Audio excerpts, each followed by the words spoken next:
Let's talk about today's greatest adventure, and you'll see in a moment why the word today in the title is meant literally. You've heard the definition of success as the progressive realization of a worthy goal. The purpose of this message is to tell you of a wonderful way to keep realizing, to keep achieving your goals one after another in the years ahead.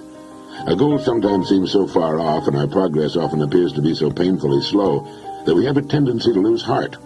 It sometimes seems we'll never make the grade, and we come close to falling back into old habits which, while they may be comfortable now, lead to nowhere. Now, there's a way to beat this. It's been used successfully by many of the world's most successful people, and it's been advocated by many of the greatest thinkers. It's to live successfully one day at a time. A lifetime is comprised of days, strung together into weeks, months, and years. Well, let's reduce it to its lowest common denominator, a single day, and then still further, to each task of that day. Look at it this way. A successful life is nothing more than a lot of successful days put together. It's going to take so many days to reach your goal. If this goal is to be reached in a minimum of time, every day must count. Think of a single day as a building block with which you're building the tower of your life. Just as a stonemason can put only one stone in place at a time, you can live only one day at a time. And it's the way in which these stones are placed which will determine the beauty, the strength of your tower. If each stone is successfully placed, the tower will be a success. If, on the other hand, they're put down in a hit-or-miss fashion, the whole thing's going to be shaky and look pretty bad. Now, this may seem to be a rather elementary way of looking at it, but I want to make it clear, and it's a good and logical way of looking at a human life.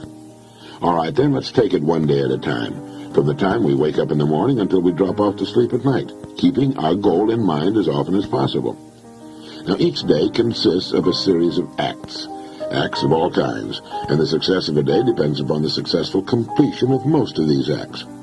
Now, if everything we do during the day is a success, that is, done in the best fashion of which we're capable, we can fall asleep that night in the comfortable knowledge that we've done our very best, that our day has been a success, that one more stone has been successfully put into place. Now, this is the way to really live. Do each day all that can be done that day. You don't need to overwork or to rush blindly into your work, trying to do the greatest possible number of things in the shortest possible time. Don't try to do tomorrow's or next week's work today. It's not so much the number of things you do, but the efficiency of each separate action that counts. Gradually, you'll find yourself increasing the number of acts and performing them all much more efficiently. To get the habit of success, and that's why successful people go from one success to another, because it's a habit with them. To get the habit of success, you need only to succeed in these small acts of each day. This makes a successful day. Enough of these and you have a successful week, month, year, and lifetime. This is why I say success is not a matter of luck, far from it. It can be predicted and guaranteed, and anyone can achieve it by following this plan. Almost before you realize it, you'll have achieved your goal. And looking back, you'll realize that your success was not attributable to any one day, or week, or month, but rather it was the consistent, unrelenting, successful succession of single days that turned the trick. This is the way a skyscraper, a home, or a human life is successfully built. One successful day at a time, and each day comprising a collection of successful acts, one successful act at a time. In order to advance to the place you've chosen, two things are necessary. One, that you keep your eye on your goal, and two, that you continue to grow from the standpoint of competence and effectiveness. Now, don't get impatient.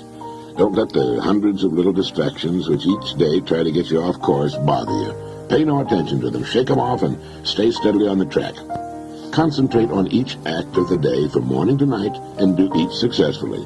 Know full well that if each of your acts is performed successfully, or at least the greater majority of them, your life has to be successful. There's no other answer. There's no way to avoid it. The men and women who are certain to advance are the ones who become too big for their jobs and who have a clear concept of what they want to be, who know that they can become what they want to become, and who are determined to be what they want to be. Remind yourself at this time that people become exactly what they make up their minds to become. Are you too big for your present job? If it's obvious to you that you are, it's obvious to others. You know, people are not given promotions as a rule. They promote themselves by becoming too big for their jobs and by making up their minds exactly what bigger and better job or income they're shooting for. And this is done by taking one day at a time, one act at a time during each day. But how do we separate the important acts from the unimportant? Did you ever hear of the single idea for which a man was paid $25,000? It was worth every penny of it. The story goes that the president of a steel company had granted an interview to an efficiency expert named Ivy Lee. Lee was telling his prospective client how Lee's firm could help him do a better job of managing the company when the president broke in to say something to the effect that he wasn't at present managing as well as he knew how. He went on to tell Ivy Lee that what was needed wasn't more knowing, but a lot more doing. He said, "We know what we should be doing. Now, if you can show us a better way of getting it done, I'll listen to you and pay you anything within reason you ask." Well, he then said that he could give him something in 20 minutes that would increase his efficiency by at least 50%. He then handed the man a blank sheet of paper and said, "Write down on this paper the 6 most important things you have to do tomorrow." Well, the man thought about it and did as requested. It took him about 3 minutes. Lee then said, "Now number them in the order of their importance to you and to the company." Well, that took about 5 minutes. And then Lee said, "Now put the paper in your pocket. And the first thing tomorrow morning, take it out and look at item number 1. Don't look at the others, just number 1, and start working on it. And, if you can, stay with it until it's completed. Then take item number 2 the same way, then number 3, and so on until you have to quit for the day. Don't worry if you've only finished 1 or 2. You'll be working on the most important ones. The others can wait. If you can't finish them all by this method, you could not have finished them with any other method. And without some system, you'd probably take 10 times as long to finish them, and might not even have them in the order of their importance. Do this every working day," Lee went on. "After you've convinced yourself of the value of this system, have your men try it. Try it as long as you like, and then send me your check for whatever you think the idea is worth." The entire interview hadn't taken more than a half hour. In a few weeks, the story has it that the company president sent Ivy Lee a check for $25,000 with a letter saying the lesson was the most profitable from a money standpoint he had ever learned in his life. And it was later said that in 5 years this was the plan that was largely responsible for turning what was then a little-known steel company into one of the biggest independent steel producers in the world. One idea, the idea of taking things one at a time in their proper order, of staying with one act until it's successfully completed before going on to the next, of living one day at a time. For the next 7 days, try the $25,000 idea in your life. Tonight, write on a slip of paper the 6 most important things you have to do. Then number them in the order of their importance. And tomorrow morning, go to work on number 1 and stay with it until it's successfully completed. Then move on to number 2 and so on. When you've finished with all 6, get another piece of paper and repeat the process.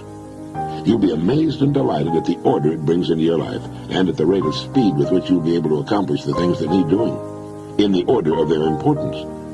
Now, this simple but tremendously effective method will take all the confusion out of your life.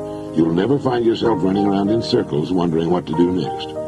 Remember, as you do, to live the best you can one day at a time. You need not worry about tomorrow or the next day or what's going to happen at the end of the month. One day at a time, handled successfully, will carry you over every hurdle. It will solve every problem. You can relax in the happy knowledge that successful acts make successful days, which in turn build a successful life. This is the kind of unassailable logic no one can argue with. It'll work every time, for every person. The reason for writing down what you consider only the most important things to do is obvious. Handling each act during the day successfully is important to the degree of the importance of the acts themselves. Doing a lot of unnecessary things successfully can be pretty much of a waste of time. Make certain that the acts you take the time to do efficiently are important acts, acts which move you ahead steadily toward your goal. So often youngsters in school worry about a passing grade. They think of all they'll have to do before the end of the school year. Following this course of action, they can stop worrying completely and count on excellent grades. Freshmen in high school and college are frequently plagued by doubts as to whether or not they'll be able to successfully complete the 4 years ahead and graduate. 4 years seem like such a long time to them, almost forever. And this thought sometimes leads to a sort of giving up, a fear of failure. It was the great Harvard teacher and psychologist William James who said, in effect, "Let no student worry about the success of his efforts. If he will do each day, as best he can, the work which is before him, he will wake up one day to find himself one of the competent ones of his generation." Student, housewife, older person, or breadwinner, this plan works for everybody. It removes doubt, fear, and worry and brings order into our lives. All any of us needs to do is face each day as it comes, in good cheer, knowing that we have only to succeed today to guarantee our future. In this way, we'll move steadily ahead, growing more competent, more confident with the passing of every day. Others may seem to suddenly shoot up faster and possibly fall much farther and operate in spurts and fits, but it is to the steady that the rewards are eventually paid. St. Edmund of Canterbury was right when he said, "Work as though you would live forever, but live as though you would die today." Now try writing down the 6 most important things you have to do tomorrow, then number them in the order of their importance. First thing tomorrow morning, tackle number 1 and stay with it until it's completed. If something should force its delay, move on to number 2, but take them in order and finish them in order as best you can. Try not to get sidetracked by people or things in successfully accomplishing each act of your day. And there's nothing mysterious or capricious about achieving outstanding success. It's completely within our individual control and is absolutely predictable. It's simply a matter of doing certain things a certain way every day, and that's all there is to it. There's no valid reason on earth why you should not become really successful in your field, your home life, and your community. Remember, everything in the entire limitless universe operates on the law of cause and effect. There are no exceptions to this. Nothing happens by accident. For every result, there's a cause. You have only to take care of the cause. The effect will always, without exception, take care of itself. Good cause, good effect. No cause, no effect. Bad cause, bad effect. It's as reliable as the rising of the sun. This business of living one day at a time the best we can has an almost unbelievable cumulative effect for good, for success and the things we want. Sometimes when we see a bricklayer starting on a building and putting the first brick in place, we're struck by the size of the job he has ahead of him. But one day, almost before we realize it, he's finished. All the thousands of bricks are in place, each one vital to the finished structure, each one sharing its portion of the load. And so should be the days of a human life, and we'll be proud and happy with the finished product.